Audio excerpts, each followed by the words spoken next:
chairman of the Senate Committee on Housing. The two senators here present and our brother from the House of Representatives.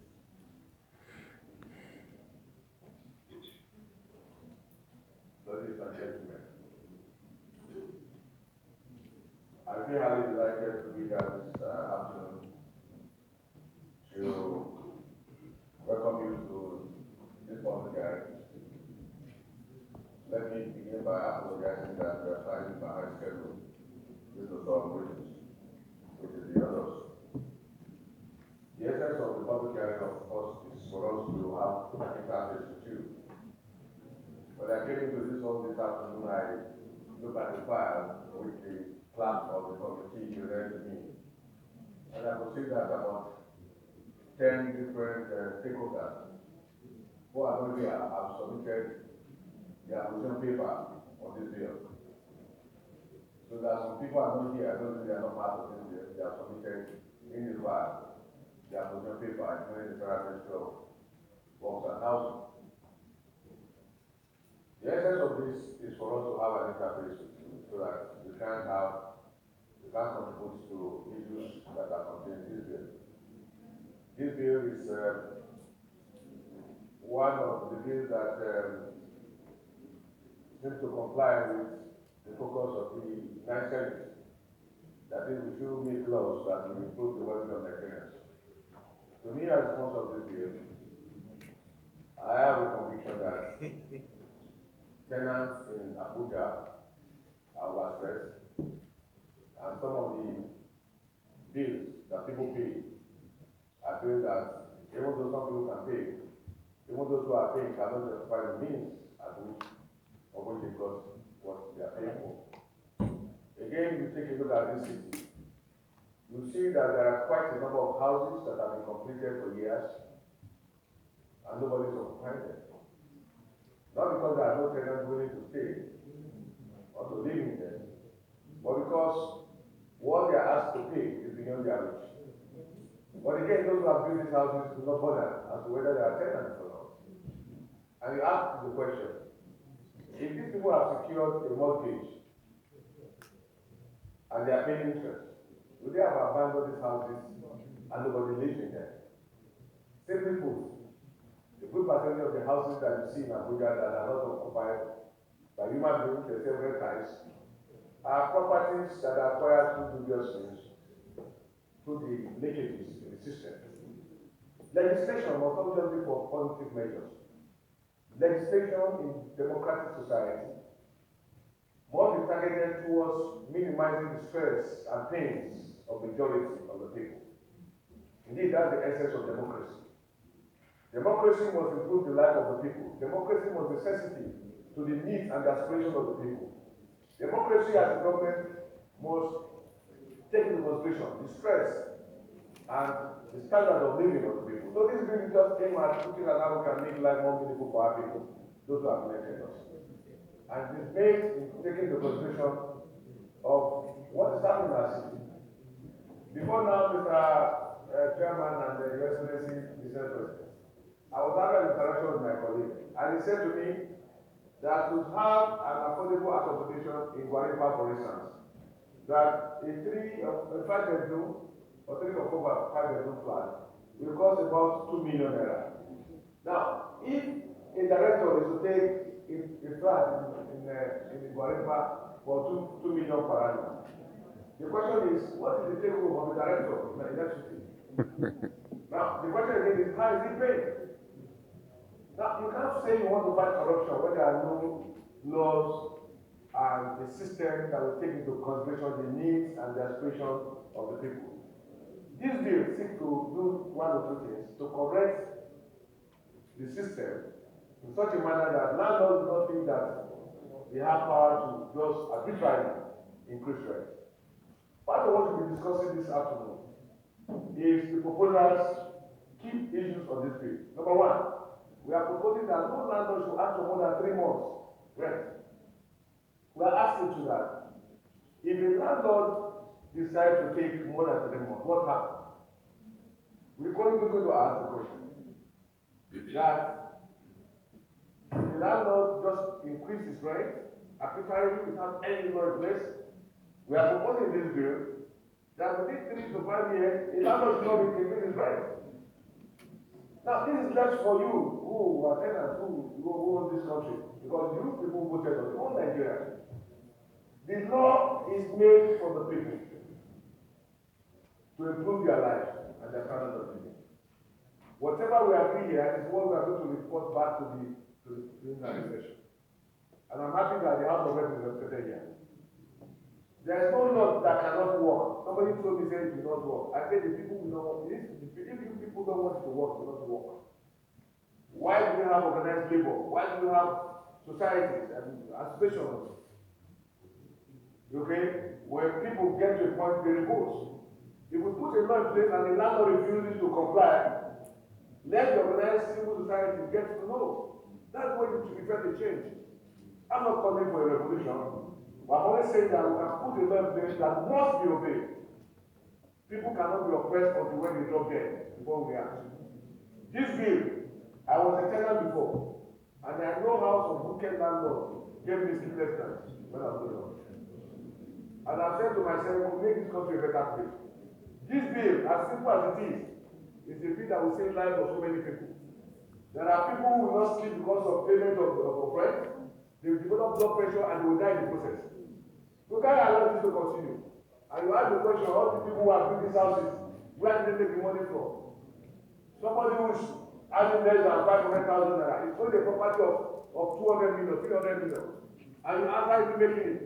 It's from the sweat of the downtrodden people that are making this money. So we must put laws in place that will minimize the pains of people. That's my position. And I'm happy that the leadership of the Senate is in supporting of this. So it is for you, gentlemen and ladies, to take some of these issues and react on it. In the process of drafting this bill, I started it with my senior legislative assistant, Mrs. Juliet Anamu. Then I got 2 consultants. I got one to speak on behalf of the landlords to go against this bill. And I got one who will support the bill. And there are the 2 of them are seated at the back there. One is supporting the landlord, one is supporting the masses. And I said, let us make a law that will improve tenancy arrangement in FCT. Ladies and gentlemen, Your Excellency, this bill can work if the people want it to work, if the people know that power belongs to them. I want to put the law in place. Whether you're a landlord who has billionaire or a billionaire, you must comply because nobody is above the law. And we have made provisions for legal issues because nobody can be a judge over his case. So when there are issues, the system is there to separate the landlord. This bill is aimed at making life meaningful, using the charges, the rent in Abuja. There are properties in Abuja people call 10 million per annum, 20, 50. Now, in this bill, we're going to make attempt to categorize the district in terms of rent payment. All these issues will be highlighted to you so that we discuss it. If it's going to work, if you agree it's going to work, it's going to work. I am not taking, and nobody in this Senate who is taking the definite position on this bill. And that is why we call for a public hearing. The issues are going to be presented to you is for you to react, to accept. If the landlords are here, they raise their issues. Why this bill, they against the bill? Some of them have called me and told me, why are you talking about the bill when you are not talking about reducing the cost of building material? Fine. But we have a responsibility as those who have been elected to be on the side of the people. We always be on the side of people. The people, that is why we are elected and that's why we are here. Ladies and gentlemen, I want you to be free. You will have enough time to take back the phone and speak.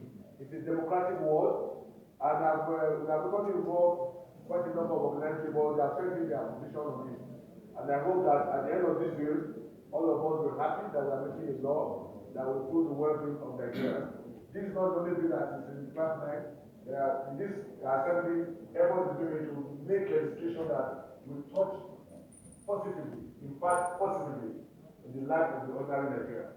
And this is just one of such things. Once again, I want to thank you for coming, and I look forward to actively participating, and let us come together and to see how we can make people to live happily in the FCT, not that that people live here and they're living and they're developing blood pressure because of landlords who have made money for the system of which you and I have contributed. Assalamu alaikum. Distinguished Senator Jubair Issa, sir, welcome to the government. Before we move to the next item of the program, which is the keynote address, I'd like to once again remind us of the need to put our mobile phones on the silent mode to avoid distractions because of the business. At this point, we invite the representative of His Excellency, the President of the Senate of the Federal Republic of Nigeria, the Deputy Chief Whip of the Senate, Senator Nick Sabi Abdullah.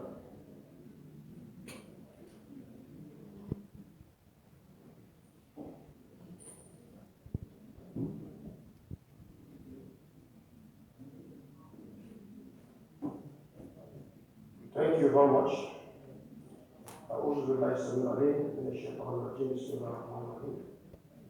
The chairman of this very critical committee, distinguished Senator Sam Ebu, former governor of Ebonyi State,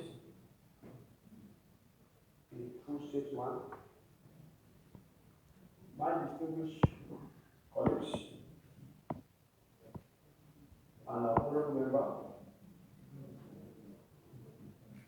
distinguished Nigerians, ladies and gentlemen, a very warm afternoon to all of us. As I've been introduced, I am Senator Ali Sabi Abdullahi, Deputy Chief Whip. I'm standing in for the Senate President of the Federal Republic of Nigeria, distinguished Senator Ahmed Ibrahim Lawan, who is the CON, who is also equally very passionate about the subject of this bill. I'd love to be here in person, but for other calls to meet. At any rate, I'm here to represent him, and I'll do just that. Let me stand on already established protocol and go straight to read the remark by the Senate President. I am pleased to be part of this public hearing on regulating rent payment on residential apartments, office spaces, etc. in the Federal Capital Territory. The bill tags advance rents, residential apartment, office spaces, etc. Regulation Bill 2022 SB 893 is to strengthen the regulatory framework for a reduction in advance payment of rent from annual or biannual by tenants to 3 months and subsequently monthly payments. This model of payment is operating in some other countries, and it seems practicable if all angles to it are well considered. Some benefits, including an easy payment plan and the reduction in fraud perpetrated by imposters, are worthy of note. In coming to protect underprivileged workers and tenants, providing a window of petitioning for any tenant mandated to pay rent above 3 months, and enabling tenants to pay the maximum advance payment of rent, which is 3 months, the bill appears salutary. By also calling corruption, the proposal is out to help residents in the FCT in the difficulty in meeting their housing needs because of the high cost and mode of rent payments. For what we have seen, it is centered around helping the generality of the people or the less privileged from stress and exploitation, and therefore worthy of our consideration. Regardless, we must follow extant legislative procedures to ensure that we examine all dimensions of the proposal. It is for this reason that we have invited you all here, and I'm confident we will make the best of this opportunity to enable the Senate come up with a sustainable regulation in the interest of our people and our nation. God bless you all. God bless the Federal Republic of Nigeria. And on this note, it is my singular honor, on behalf of distinguished Senator Ahmed Ibrahim Lawan, Senate President to declare this public hearing open. Thank you very much. I also say, when the second reading of this bill was debated in the chamber, I was a proponent for it, not because I see it as a window to punish investors, but rather as a window to create a win-win situation for both investors and those who are going to be beneficiaries of the policy. And what do I mean? If this system is looked properly, it is possible for a public servant who agrees to go into a rent agreement with a landlord to get his money even at source. It's not about how we want it to work. But the fact remains that for somebody who gets his monthly payment being asked to pay 2 years or whatever, I think is a hangover. And when I mean hangover, maybe we forgot it. I was in public service. And those days, until the monetization in 2004, it is government that normally take rent for staff. And government is able to afford it at that time. So they will take 2 months, 2 years, they will take 3 years, some people more than that. But that is not possible with individuals. I think we must reverse something that has happened to our psyche. Yes. That mentality from the previous system, we must reverse it. And I know for a fact, immediately monetization took place, most of the big houses that our directors, deputy directors, assistant directors, and all the other toss, honestly, they became vacant. They became vacant. Then the second point is that for most of the so-called shopping centers, when a new entrepreneur is able to mobilize money and pay first year, second year, in many instances, if it's not able to break through, by the third year, the office is closed. That is not helping us. And I think it is going to be good business. After all, if the place is not being used, there is decay. Wear and tear setting, whether you like it or not. Right now, driving through Abuja is enough for you to see an example of what we are saying. So, what do we want? To leave it simply because you are comfortable and you are rich enough to own it and lock it. Or to allow some other people who truly want to struggle and to do their legit for that matter, yes. to encourage them so that they can break even and begin to pay you even if it's not working. I think it is something that we should look at dispassionately. And I trust we are having a very experienced chairman who is going to lead this discussion. I have no doubt in my mind that at the end of the day, what will come out of this public hearing will be a win-win for both the tenants and for the landlords. I don't want to go the way of my colleague and brother, the former comrade. The former comrade. He said he's still in the struggle, but the former comrade. I'm waiting for your lawyers. I wouldn't want to go his own way because in this period we are in, those who have and those who do not have, we want to appeal to everybody's conscience to get something that will work in the interest of this country. In many instances, you see, in my local place, they say the rat steals. Then they also say, if the rat steals, that thing that attracts them to go and steal also smells. So it's both sides. That's the way it is said. So most of the time, those who are tenants also have their own problems. Yes. You give some people tenancy, they go in and destroy the property within a very short time. And when they want to go out, usually there is a clause that says return it to the state in which you were given. Does that happen? No. So you can see there are problems on both sides. But what I want to say clearly is that let's look for something that will work. After all, Nigeria is the giant of Africa. And we should set examples, Yes. isn't it? Yes. We are a wonderful group of people. Yes. When we want it to work, like Smart said, It will. we will make it work. And I'm confident that for this, we will make it work in our community. Amen. Thank you very much for this opportunity. Thank you, Mr. President, as being heavily represented by the Deputy Chief Priest.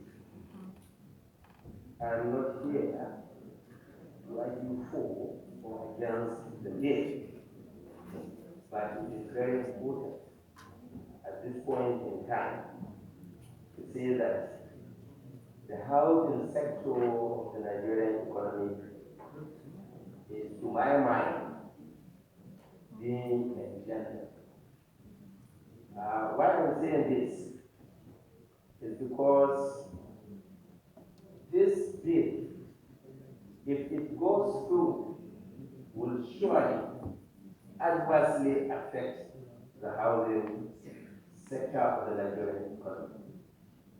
For somebody to come and raise an argument to say that a civil servant who takes home a salary of 400 plus as a director in the public civil service, and for him to simply be able to meet up his rental obligation simply because it has been split down to monthly by monthly payment. Yes. I think it's something that is not realistic. How much a two-bedroom goes at Walimba? It goes for between 2.5 million, even Walimba, between 2.5 million, 2 million to 2.5 million. The salary of an average director in the public service, as it stands today, is less than 500,000 naira. Now, with that kind of earning, how will He'll be able a to pay. typical civil servant be able to meet his rental obligation even on this platform? What is important, Mr. Chairman? I think what we need in this country is not this kind of law to be established, because this law, as it is, to my understanding, is limited to FCT. What of other vast cities where Nigerians also stay? What is important, I believe, at this point, is some kind of complete overhaul of our employment reward system. What I mean by this, a civil servant takes home an average of between 60,000 to 400,000. That civil servant has to meet some obligations, other obligations. Pay school fees, maintain hospital bills, and then be able to meet up other social obligations. And at the same time, pay the rent. How will it be possible? So I think if we are trying to solve, in the course of trying to solve this problem, we'll be creating another problem. Because certainly, the property market or sector of the Nigerian economy is also a sector that should be encouraged. Notwithstanding, Mr. Chairman, I want to say that we appreciate